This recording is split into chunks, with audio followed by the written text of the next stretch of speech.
Build the news upon the rock of truth and righteousness. Conduct it always upon the lines of fairness and integrity.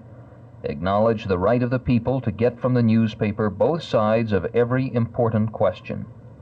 The founder of the Dallas Morning News, George Bannerman Dealey, specifically exempted the editorial department from this stone-carved directive. Like the great dailies that he knew in his native England, he believed the editorial department must always take a side and hold to it. Every morning, the News's editorial writers and cartoonists debate, within a conservative framework, what position the News will take with the next day's issue. The Dealey family has always held a special place in the company for the editorial department. It's ensconced on the 4th floor, the executive floor, amid the G.B. Dealey Collection, a museum of Dealey memorabilia and portraits. In fact, nowhere else in the building will you find portraits of all three Dealeys together, George Bannerman, Ted, and Joe. The office of the editorial director has had a special corridor built from it directly to the executive suites, so that there is physical as well as philosophical proximity between the publisher and the editorial director. Things are quite a bit different across town at the Dallas Times-Herald.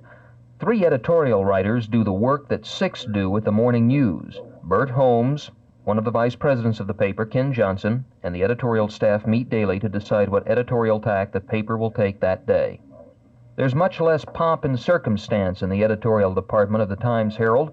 The entire department could probably fit into Dick West's office at the Dallas Morning News. The publisher of the Times-Herald is 3 floors down and across the building from the editorial offices, and because ownership has changed as well as management, so has the editorial mindset of the paper, from conservative to middle of the road, sometimes liberal. Even more informal and unpretentious than the Times-Herald's editorial staff is that of the Fort Worth Star-Telegram. Its writers, seen here interviewing a candidate running for the city council, must produce editorials for both the morning and evening editions. Gone are the days when the editorial department was in lockstep with the mind of its owner-publisher, Amon Carter Sr. Since the Star-Telegram was sold to a New York conglomerate 3 years ago, the editorial staff has been unshackled from the executive suite, since those sitting there look on their paper much more dispassionately than did the old man.